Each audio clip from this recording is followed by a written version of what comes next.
లేదు. అంటే నేను అంటున్న పాయింట్ ఏంటంటే సౌత్ పై మీకు చాలా హోప్స్ ఉన్నాయి.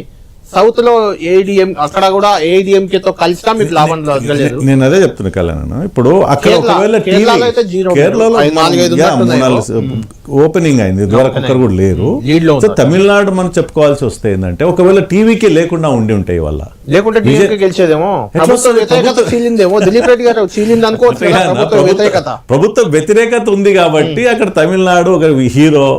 తమిళనాడు రాజకీయాలు మనం చాలా స్పష్టంగా చూస్తాం. దశాబ్దాల కాలంగా అక్కడ సినిమా నుంచి వచ్చిన వాళ్ళకి ఆదరణ ఉంది గతంలో. ఇవి టీవీకి కూడా ముఖ్యంగా జంజయ్ గురించి మనం మాట్లాడుకోవాలి. జంజీ 100% కొన్ని విషయాలు రాజకీయాల్లో అంటే దిలీప్ గారు చెప్పాలి, కొన్ని విషయాలు రాజకీయాల్లో నెగిటివ్ పాయింట్స్ కూడా పాజిటివ్ అవుతాయి. విజయ్కి చాలా రకాల నెగిటివ్ క్యాంపెయిన్ తను పాజిటివ్ గా మారింది. త్రిష విషయంలో, Trisha also is cine actor. So జంజీలో ఏముంటుంది, రాష్ట్ర అధ్యక్షుడే ఫస్ట్ మొదలు పెట్టాడు. జరిగినాయి కొన్నిసార్లు కొన్ని నెగిటివ్ పాయింట్స్, బయటకు వచ్చి సీఎం అవుతున్నారు. నెగిటివ్ క్యాంపెయిన్ కూడా ఒక్కొక్కసారి కొన్ని సందర్భంలో పాజిటివ్ మారుతుంది. Best example is Vijay. ఇవాళ విజయ్ ఒక జంజీ సపోర్ట్ తోటి ఒక కొత్త జనరేషన్ నిజంగా పాలిటిక్స్ లో ఒక విప్లవంగా చెప్పొచ్చు. తమిళనాడులో విజయ్ ముఖ్యమంత్రి కాగలిగితే అది విప్లవమే, దేశ రాజకీయాల్లో మెజారిటీ ఉంది. లేదా మరి ఏఐడిఎంకే ఒకవేళ హంగ్ ఏర్పడితే మేము మొదటి నుంచి అనుకున్నాం అది, that is what happened here.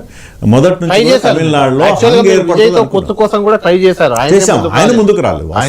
అంటే పొత్తుంటిగా ప్రభంజనం ఆ 50 సీట్లు కూడా వచ్చేది కాదు. ఇవాళ ఇంకో విచిత్రం ఏంటంటే ఎంత వ్యతిరేకత ఉంది ప్రభుత్వం పైన, అది దేశంలో చర్చ జరగాల.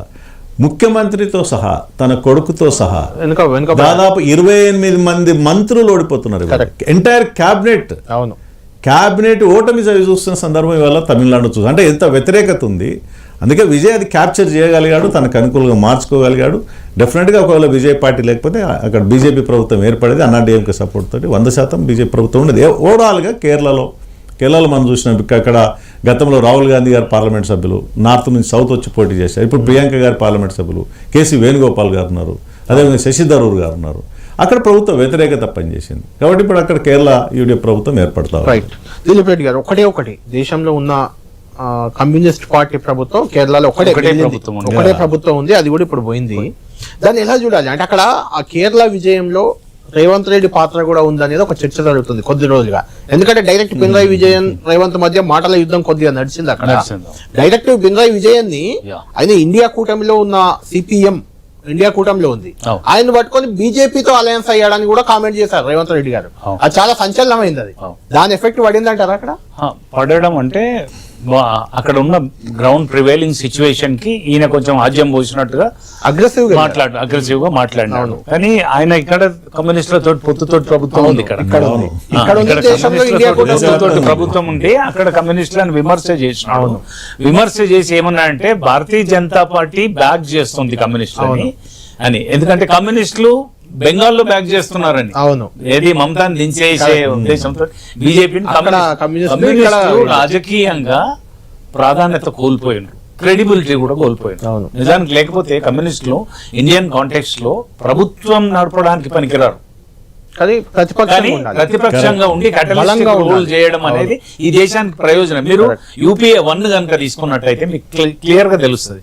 యూపీఏ 1 2004 నుంచి 2009 వరకు ఉన్నప్పుడు కమ్యూనిస్టుల మద్దతు ఉంది, కామన్ ఎజెండా ప్రకటించినారు.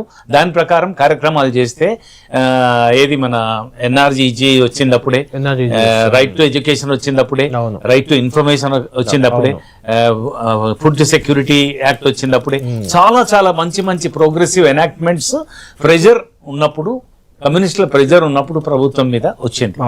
అట్లాంటి రిక్వైర్మెంట్ కమ్యూనిస్టులు అది ఇక్కడ ఉండింది. కానీ వాళ్ళకే వరుసగా 34 సంవత్సరాలు ప్రభుత్వం ఇస్తే కూడా వెస్ట్ బెంగాల్లో జీవన ప్రమాణాలు పెరగలేదు. ఏదో ల్యాండ్ రిఫార్మ్స్ తీసుకొచ్చిన చరిత్ర కమ్యూనిస్టులకు ఉన్నా బెంగాల్లో జీవన ప్రమాణాలు పెరగలేదు. ఒక నందిగ్రామ్, ఒక సింగూరు కోసం ఎంత జరిగిందో మనం చూసినాం కల్లారా. సో అట్లాంటి కాంటెక్స్ట్ లో ఇవాళ కేరళలో కూడా లేకుండా పోతుంది కమ్యూనిస్ట్. దేశంలో లేనట్టే, దేశంలో ఎక్కడ లేనట్టే. మనం త్రిపురలో చూసినాము, బెంగాల్లో చూసినాము, ఇక్కడ చూసినాము, ఇప్పుడు 3 చోట్ల లేని పరిస్థితి. తెలంగాణ కూడా ఒక సీట్ ఉన్నట్టుంది ఎమ్మెల్యే ఒక సీట్ ఉంది ఇప్పుడు.